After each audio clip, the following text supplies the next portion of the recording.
nerderotic.com.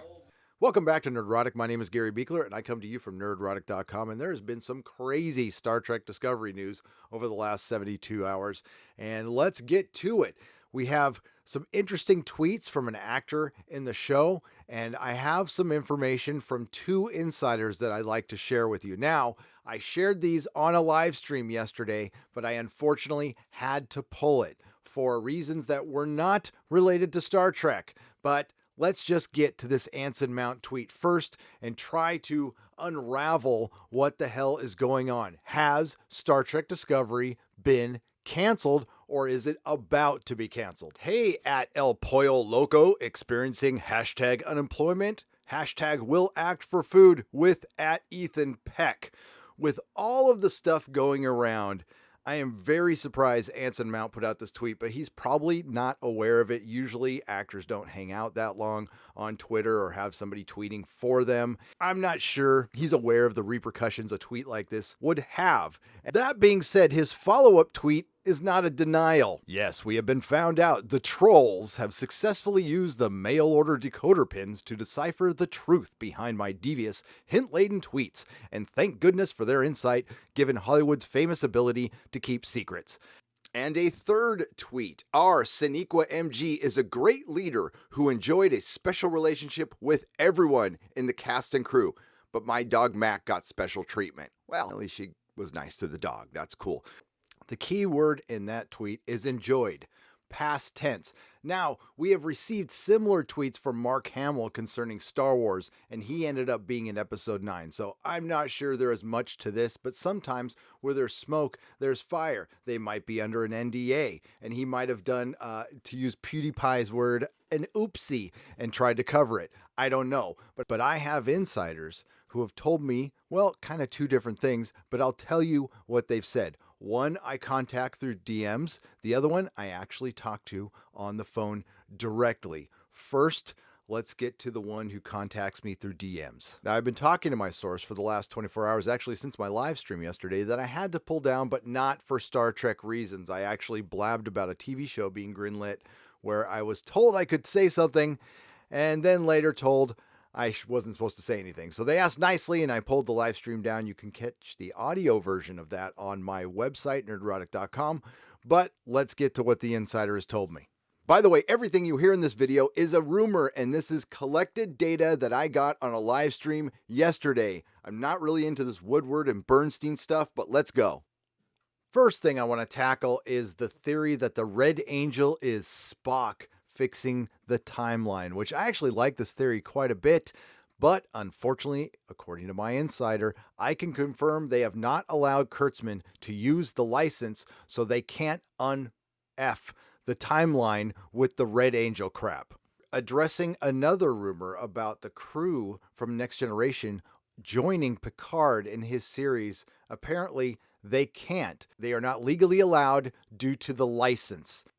Additionally, we have more reshoots ordered, not paid by CBS. I repeat, not paid by CBS. I asked him, well, who's paying for them then? He said Bad Robot is paying for the recent reshoots. Who they involve, I have no idea. He wasn't specific. But the reason I think Bad Robot is paying for them, because he also told me that this season, season 2, is costing upwards of $150 million.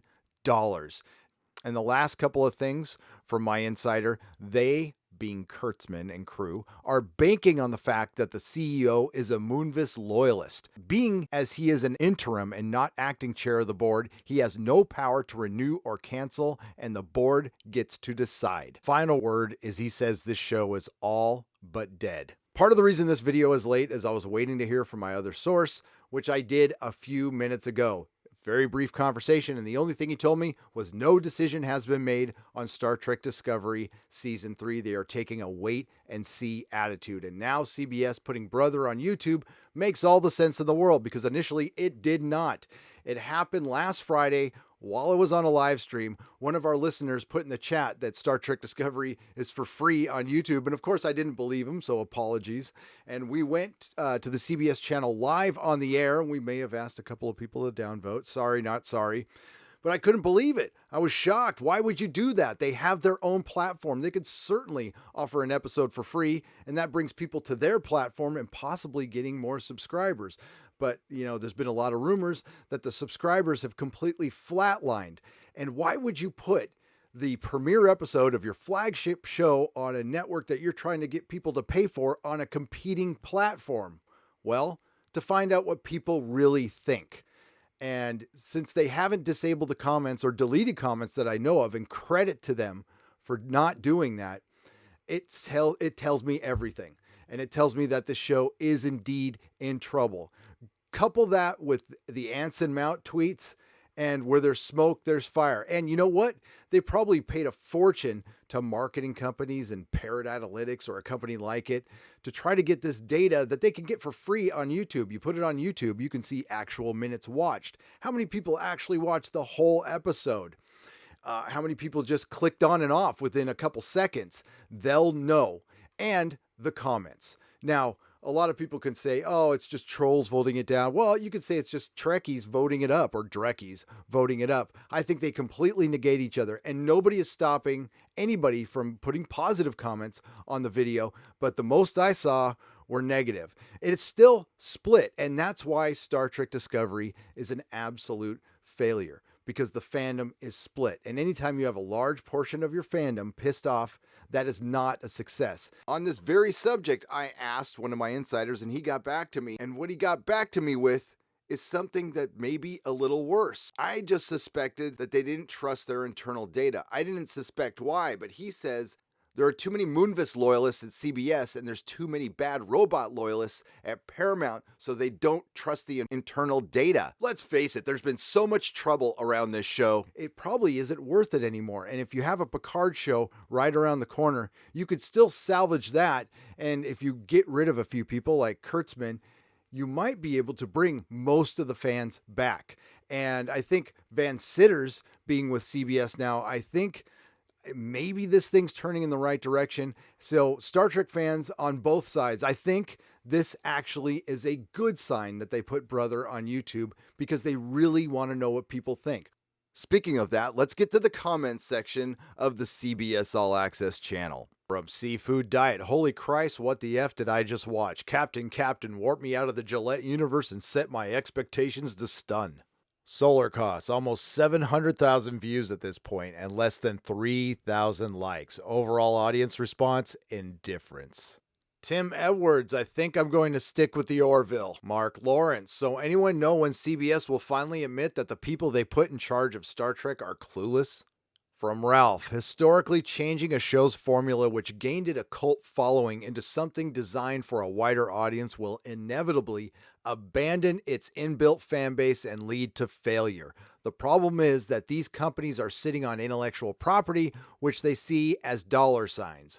While they can stay true to the fan base and create something for them in line with everything that came before on a smaller budget but guaranteed returns, all they can see is getting as much revenue for it as possible with or without the existing fan base. So it ends up in a weird situation in which a completely different show is created, using all of the previous branding, trying to recast key cultural iconic characters which are also nothing like the original, and in doing so, it shows nothing but contempt for the audience that kept running it for 50 years by completely abandoning them. At that point, it can only go in one direction, which is to try their hardest to find a new, wider audience to support the massive amounts of money that they throw at it. They tried this in the reboot movies, which the third was an outright flop. The second was voted worst Trek film of all time, and the first, where people watched and left with a bitter taste. Make no mistake, Kurtzman and his band of merry morons will completely destroy Picard. Nothing coming from these people is considered canon by the fan base, and this new wider audience don't care enough to follow it religiously. Well said, Ralph. I applaud you. The same could be said about Doctor Who as well. What a train wreck. Not even good sci-fi, let alone good Star Trek. I have been a science fiction fan all my life. Watch everything sci-fi, including the original series in prime time when I was a little kid, and I have also watched every episode of every Star Trek ever made. I have seen a lot of low-budget black and white sci-fi that I have enjoyed. In fact, there are very few sci-fi movies or shows ever made I have not enjoyed at some level. To be kind and not rant too much, STD sucks. Worse than anything I've ever seen. Bad casting, bad scripts, bad visuals, pointless storylines. It's boring to the point of being hard to watch. Its darkness and cluttered CGI makes it hard to watch, and forcing us to pay for this train wreck makes it even harder to watch. I had hope CBS did the right thing in their retool, but after seeing this, I will not be watching any more STD, even in reruns years from now. The real crime is what CBS did to its investors, selling them this vision of pointlessness and calling it Star Trek. I would ask for my money back if I were them. A new low for CBS. Literally can't give it away. The fandom menace and the canon warriors exist because the spirit, the very cores of our franchises came under attack. Our heroes and our villains all vandalized and twisted. Lies told about fans who care for and actually financially support our franchises of choice. Positive change for the future does not come from twisting and destroying the past. It comes from honoring and learning from it. Respect the fans and the characters, and the franchises flourish. Don't, and they rot.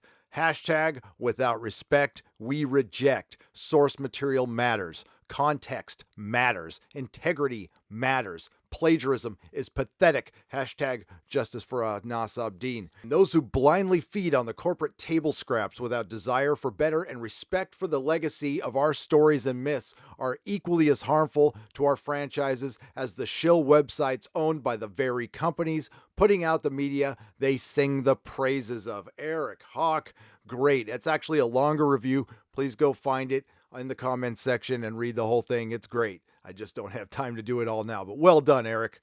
Both of my sources can corroborate that Star Trek Discovery is in serious trouble, and I think it's pretty obvious to most people. You cannot call this show a success. It is much closer to being an absolute failure.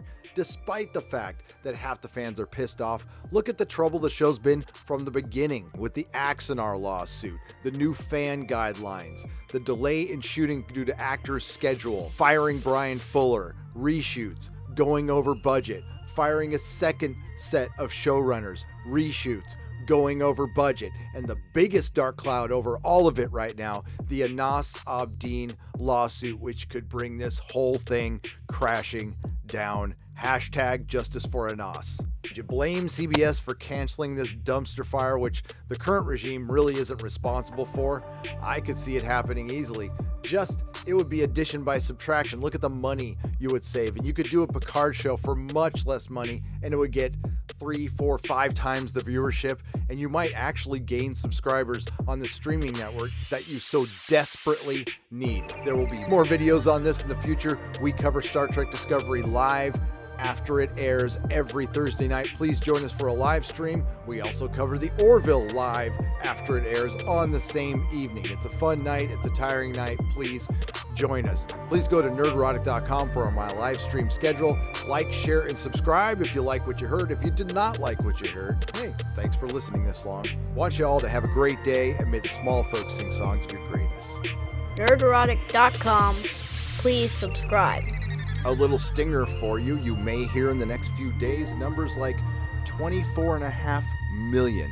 Yes, 24.5 million viewers over the weekend when Brother premiered. Well, that was because of the AFC Championship and Big Brother premiering, but they might try to associate Star Trek Discovery's premiere with those numbers. Just keep in mind, we'll never know for sure until CBS shows us real data, which I think we're seeing with the YouTube video. All right, everybody, ciao.